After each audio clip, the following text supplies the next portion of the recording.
Hello, and welcome to our series on epidemic reporting in R.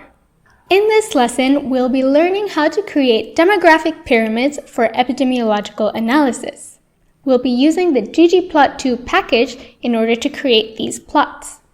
A demographic pyramid, also known as a population pyramid or an age-sex pyramid, is often used to visualize the distribution of a population by two important demographic variables, age and sex. Today, you'll learn the importance of demographic pyramids in order to study disease patterns and how to create them with ggplot2 package in R. So let's get into it.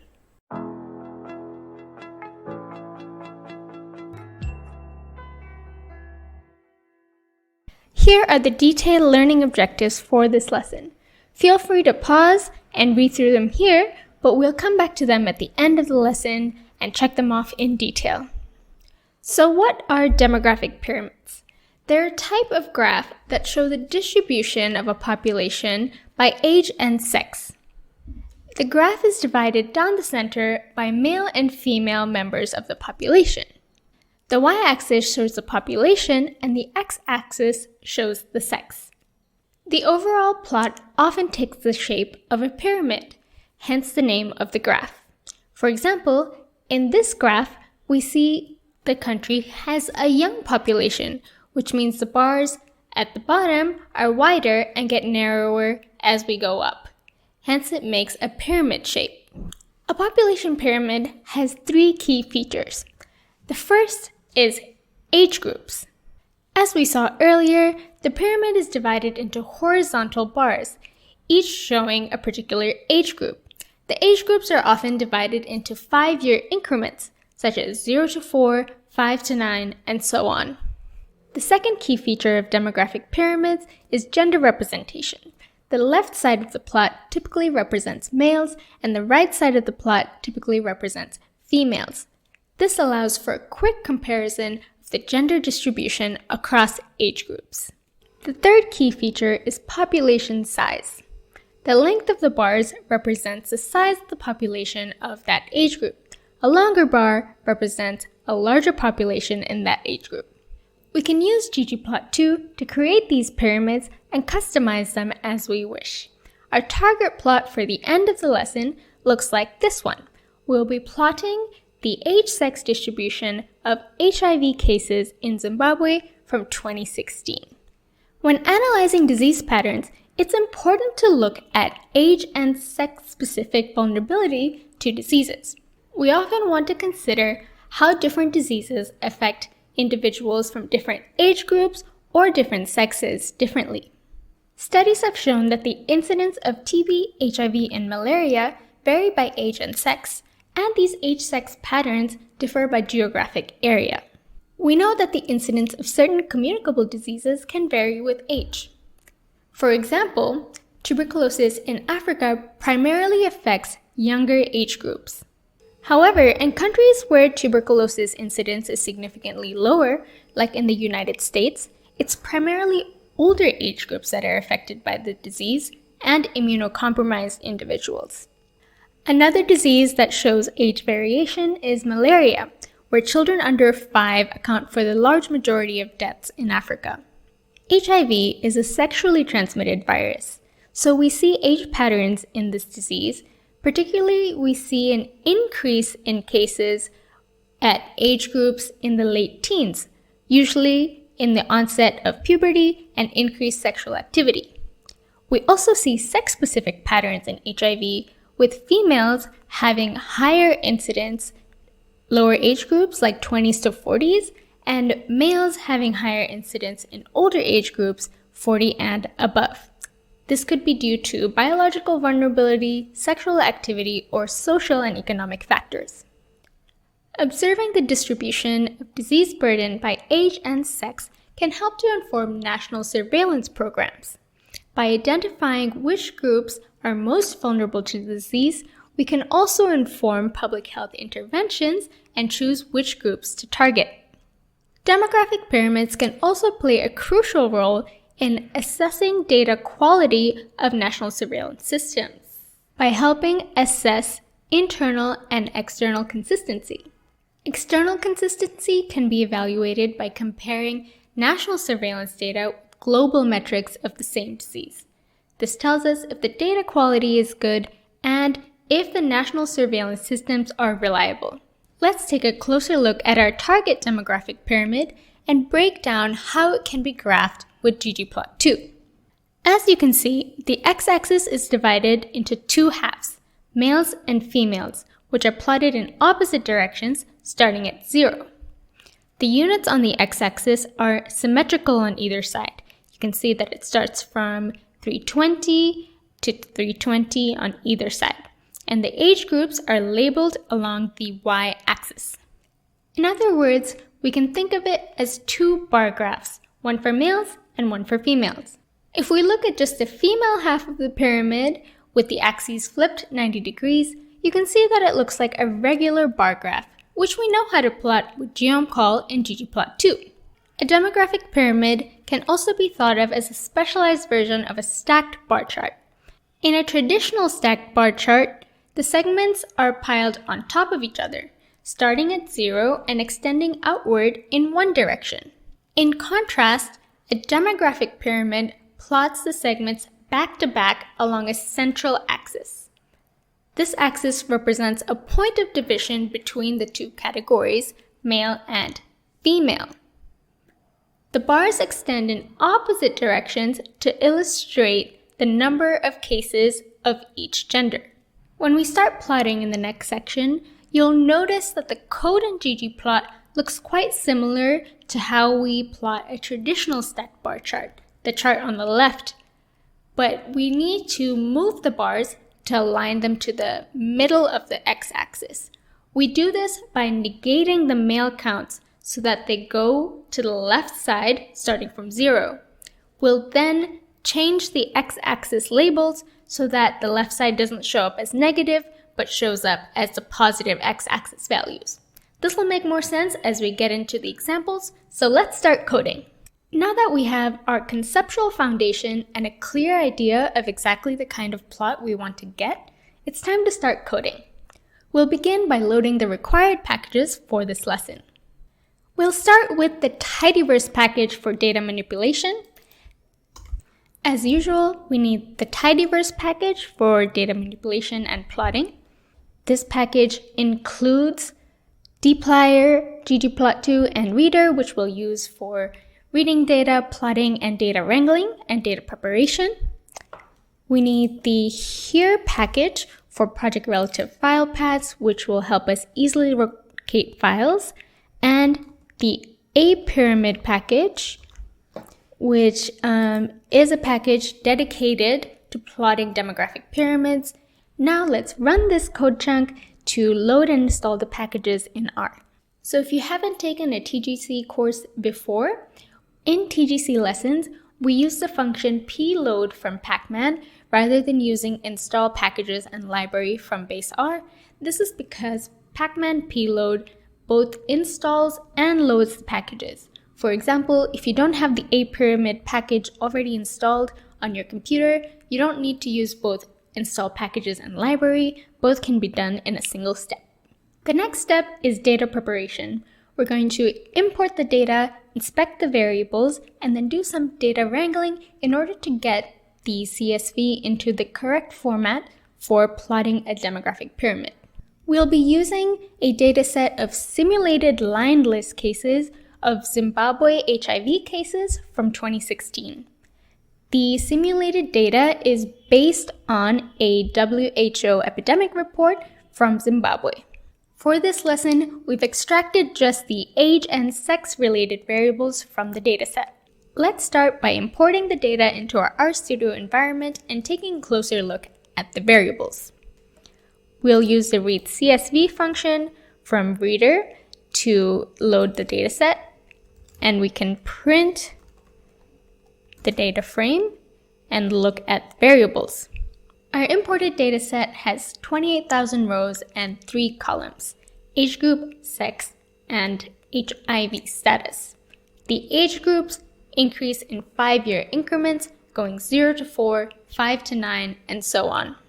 There are 2 sexes, male and female, And HIV status also has two values, positive or negative. Since we are interested in creating a demographic pyramid of HIV prevalence, we need to first filter the data to only include individuals with an HIV positive status. We can use the filter function from the dplyr package in order to do this.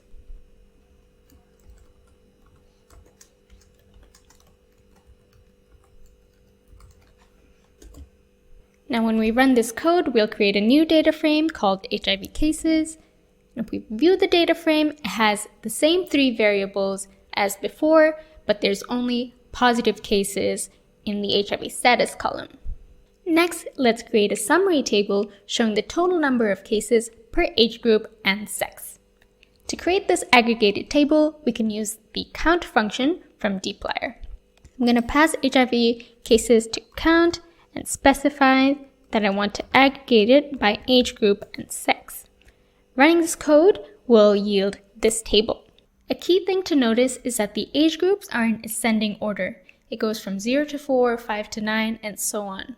This is crucial when you're plotting a demographic pyramid. If the factor is not in ascending order, then your plot, the bars in your plot, won't be correctly ordered either.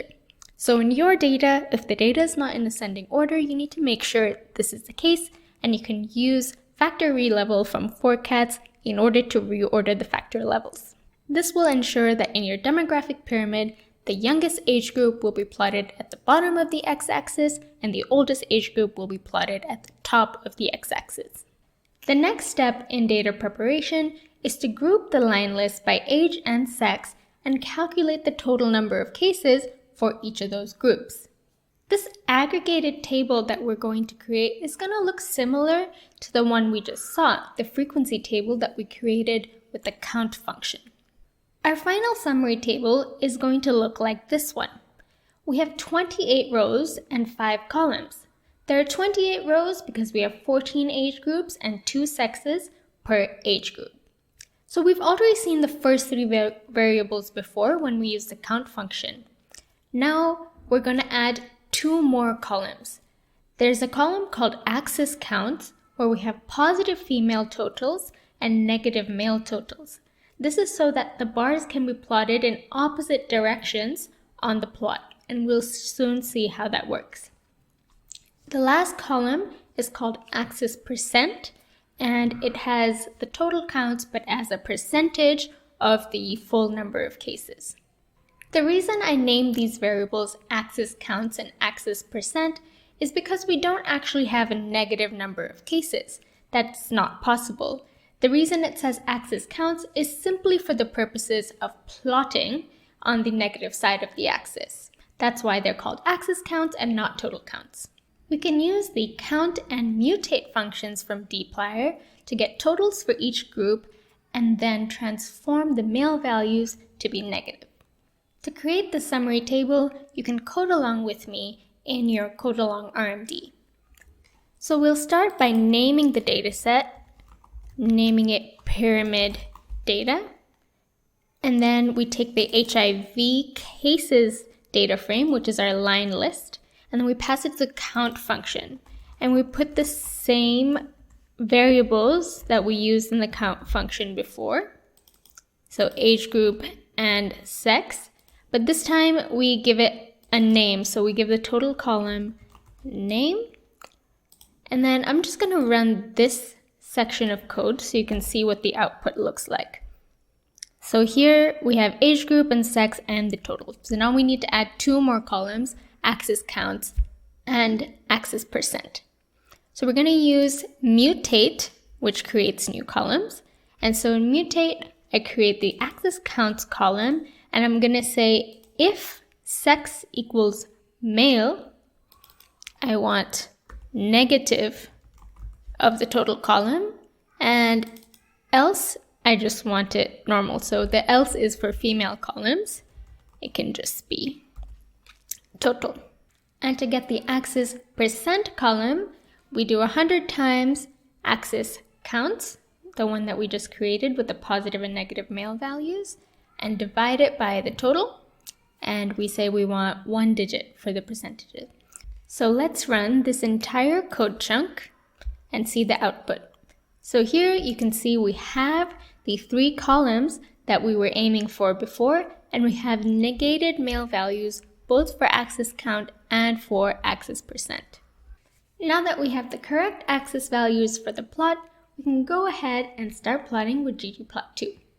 Before we get to the ggplot2 section, I will mention that there are other alternatives to plotting these pyramids besides ggplot2. There's a package called apyramid, and it has a function called hpyramid, which allows you to directly plot line list data into a population pyramid, and you can skip the summarizing step. So I'll just show you an example of the code for that. So we start with the original line list data, not pyramid data. And then first you have to turn the age group variable into a factor because hpyramid requires a factor. And then we give it to the hpyramid function and tell it the main grouping variable and what to split the grouping variable by. Now when I run this code, and this is the resulting plot, you can see that it gives you the bars on the left side for females and on the right side for males, and it also gives you little lines for the midpoint of each group. You might think this is quite simple and it doesn't require the data summarization step. However, this package is quite limited in its functionality. It's not as customizable and versatile as ggplot2. And since we're already familiar with ggplot2 and the tidyverse, we can stick to the same syntax to create these bar plots. Now it's time for a practice question. This is a multiple choice question to test your understanding. So you can pause the video here, read over the question, and decide what your answer is going to be. The answer key is included at the end of the document. So once you've decided your answer, you can check if it's correct from the answer key.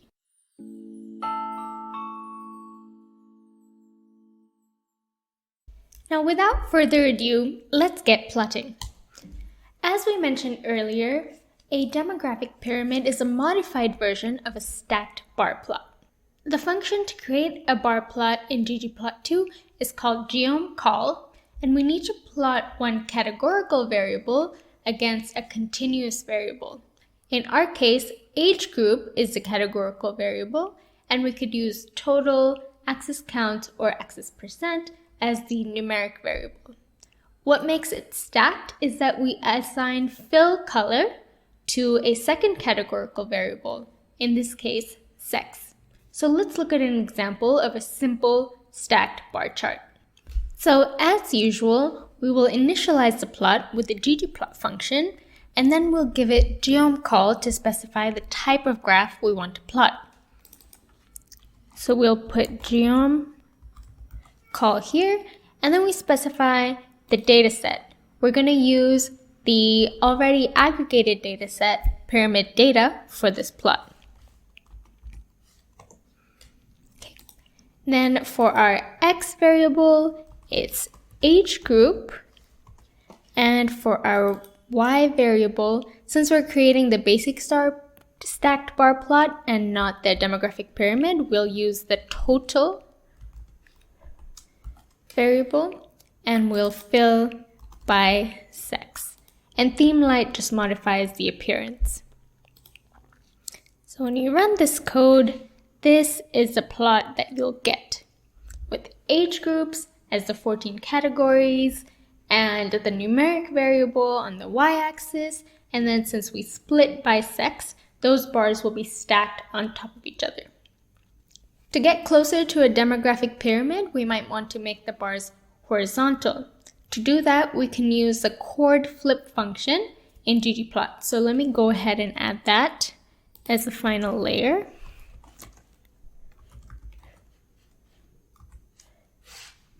Chord flip. If you run that, you get this, but now it's horizontal.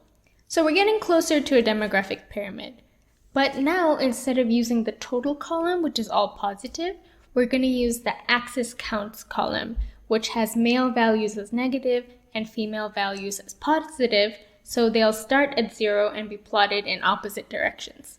As we're using ggplot, I'm not going to go into a lot of detail about the functions and how they work, as basic ggplot syntax was already covered in our Introduction to Data Visualization course called Data on Display. So if you need to review ggplot basics, you can go back and refer to lessons in that course.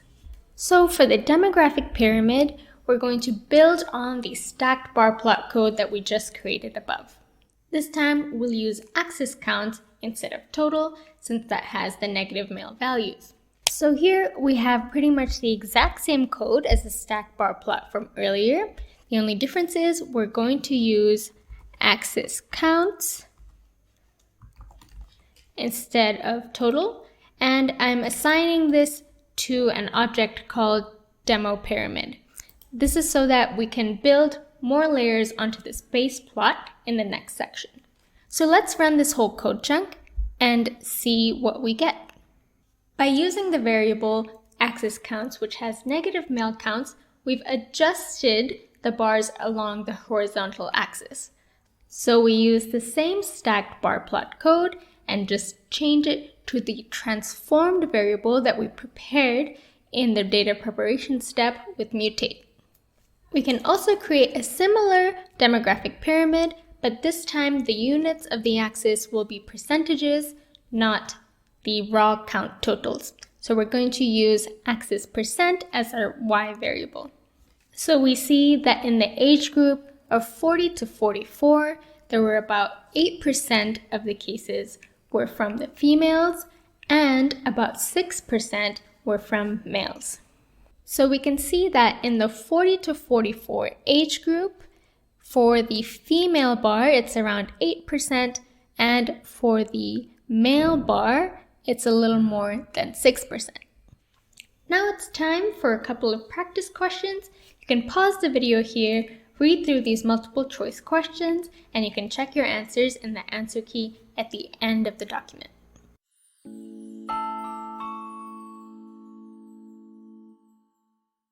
Next, we have a coding practice question where you're going to use real data to make a demographic pyramid. So you'll run the first code chunk to load the data we've prepared into RStudio. This prepared data set has already aggregated age group, sex, and total counts of the national population of Zimbabwe for 2016. Once you've loaded the data set, you can create a demographic pyramid by filling in the blanks in the example code here. So far, you've learned how to create a basic demographic pyramid as shown here. To make the most of this visualization, there are some important customizations we can make, such as rescaling the x-axis, cleaning up some of the text, and adding titles and captions to the plot. In the next sections, we'll start by doing axis modifications, and then we'll go on to adding labels, and finally, we'll make aesthetic adjustments like changing the colors or the alignment of text. So let's start by customizing the axis. We're going to be customizing the continuous axis, here the horizontal axis called axis counts. The first thing to notice is that the axis is asymmetrical. We see that the female side on the right extends further than the male side on the left. If you look at the plot, you'll see that each line here represents 100. So we go from 0, 100, 200, 300, and a bit. So around 350 is where the right side ends. And on the left side, it's just around 300 where it ends. So in this plot, you can't see that it's super asymmetrical, but this will be important when you make your own plots, as you might have one side that extends way further compared to the other side. And this doesn't allow for the accurate comparison of the two different groups. So we want the two sides of the axes to mirror each other. We will adjust the axes to equal positive and negative values on either side to allow for a clear and accurate comparison of both sides. So we know that we want our axis to be symmetrical on both sides. That means the upper and lower limits of the axis should be the same length. But what should that length be? How do we pick a number to set for our upper and lower limits? So we're going to use the max function and then tell R to get the max of pyramid data, column total, which has our positive x-axis counts. So we look at max count, that is 318. Now that we have identified the max, we can use that to scale our axis. We're going to make changes to the axis using the scale y continuous axis from ggplot. You might wonder why we're using scale y continuous and not scale x continuous, and I'll explain that in a moment. So we're going to do 3 things inside scale y continuous. The first thing we're going to do is set the upper and lower limits to max count. Next, we're going to define the spacing between axis breaks. That means we're going to choose how frequently the numbers on the axis should show up. And lastly, we're going to make all of the numbers show up as positive. Right now, on the left side of the axis, the male counts show up as negative, like minus 200 cases, but obviously that's not possible. The total number is 200 cases, so we're going to remove those minus signs by setting it to the absolute value. So let's start coding. Okay, so in this code, we're going to start with our previous graph, demo pyramid, and assign it to a new ggplot object, custom axes.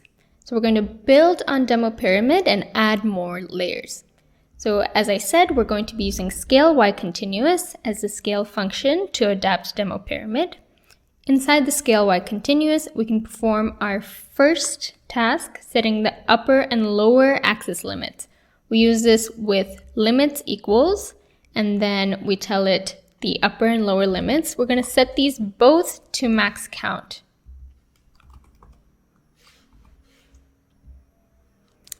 And then we are going to set the frequency of breaks. Let's say we want the breaks to appear every 100. So we're going to set the breaks width to 100 with this breaks width function. And then lastly, we want the labels to appear positive, even though they're secretly negative on the left side. So I give the ABS function to labels. The ABS function stands for absolute. It creates absolute values from the negative and positive values. So let's run this code. And now we've created this object called custom axes. In order to view that, I'll paste custom axes here and run this code. And this is our resulting plot. You can see now that it is symmetrical on both sides. Both of them are around 350 on the left side and on the right side. We have the left side numbers converted to positive. There are no minus signs anymore.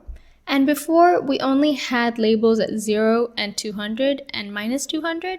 Now we have labels every 100 case counts.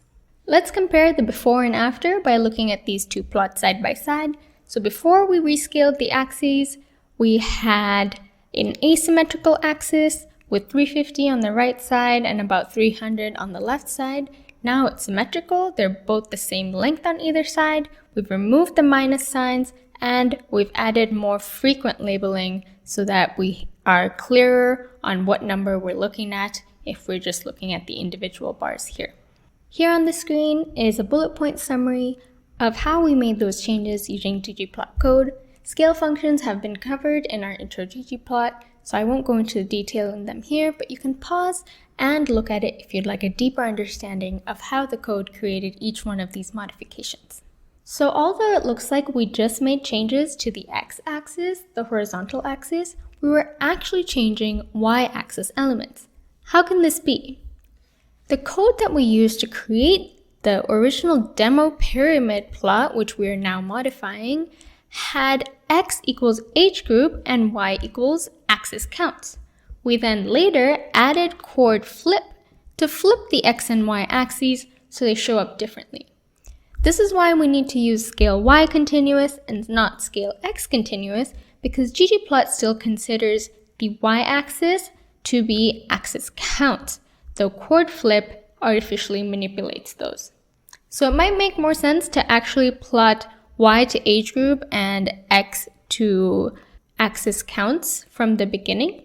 However, we usually plot the response variable as the y-axis, so through force of habit, that's why we plotted the bar plot in this orientation, but when you do your own coding, you can choose to swap the X and Y if it makes it less confusing for you. Alright, now it's time for the next step of customization, which is to add custom labels. What you see here is the previous plot that we created called custom axes. We're going to change some of the titles here, like the x-axis title, the y-axis title, sex, and words in the legend, so it looks cleaner and more presentable. So here we're going to build on the population pyramid we previously created, custom axes, and add the labs function to it, which allows us to add a title, subtitle, change the x and y axis labels from the original variable names to something more informative, and add a caption as well. So let's get started with that. To change the main title, we use the title argument inside labs, and I'm going to change the main title to HIV positive cases by age and sex. The x-axis title is going to be age group, and the y-axis title is going to be count, or case count. Remember that because of chord flip, the x and y axes are switched. Now for the caption, we want to do something interesting. We're going to use the str glue function from the stringer package, which is part of the tidyverse, to say data are from a simulated line list.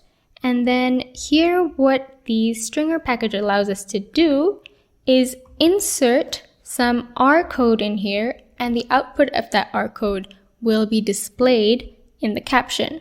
This is better seen with an example, so let me run the code and show you what comes up. In here, I'm going to say n row of the HIV cases data frame, which is our full simulated line list, and then that will give us the total number of cases from which this data was produced. So let's run this code to create custom labels and then view the product of custom labels. So now what you can see here is that the main title and subtitle have been edited as we expected. Age group and case count show up as we assigned for X and Y. And then for the caption, it says data are from simulated line list. Then it starts to a new line. It started a new line with this \n that creates a new line. And then n equals n row of HIV cases. So n equals 3,923 because that's the total number of people from our line list that this data was created from. So now we've added informative labels to our plot.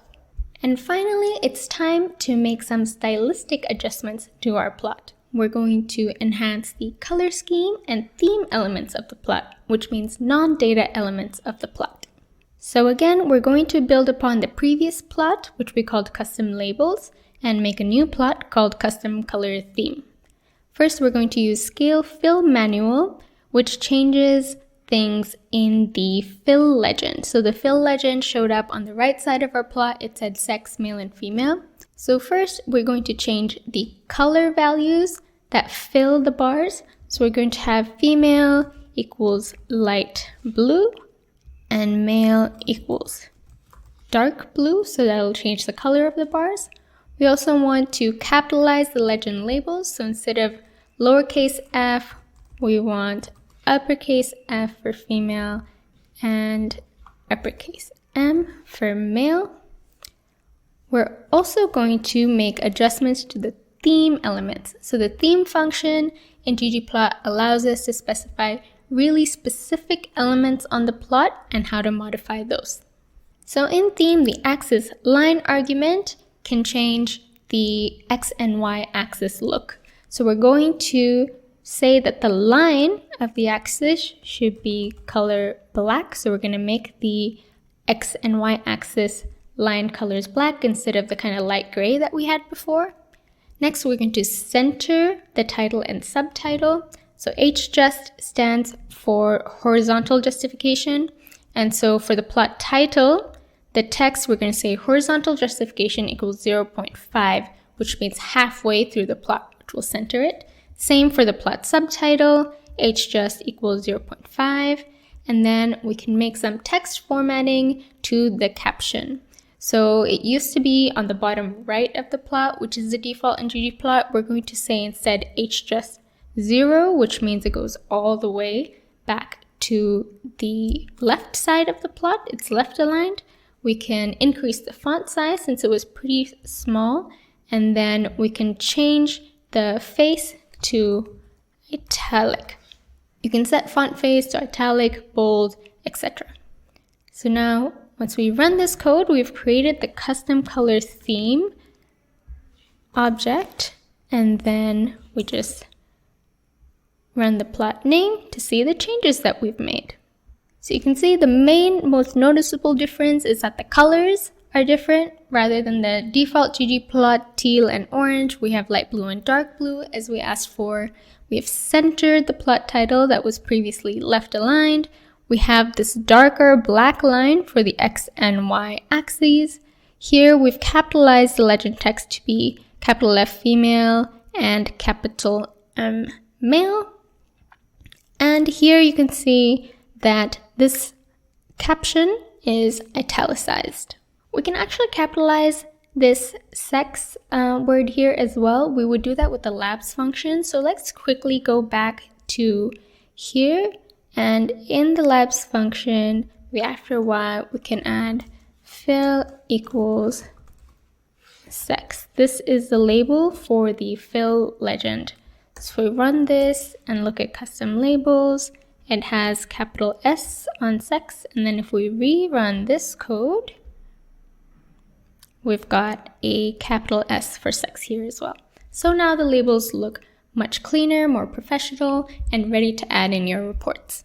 Here's a side-by-side comparison of custom labels with custom color theme on the right. So you can pause here and take a detailed look at the exact modifications that have been made. You can look back at the code to try to match which line of code made each specific change. If you have any questions, you can always put them in the comments or review the code above.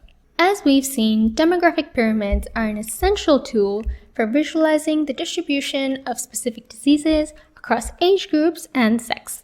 The concepts you learned in this lesson can also be applied to other kinds of graphs which require both positive and negative plotting for a continuous variable. These kind of bar plots are often used to compare percent increase or decrease in case positivity rates from year to year. Another example is percentage change in case notification rates. The application of these concepts is virtually endless. You can disaggregate by different combinations of demographic variables, not just age and sex. You can also use these plots to identify the effects of public health intervention programs and the effect that they've had. These kinds of analyses are really useful for epidemiological reporting and analysis. So congratulations for finishing this lesson, and we hope that you feel ready to apply these in real-life situations.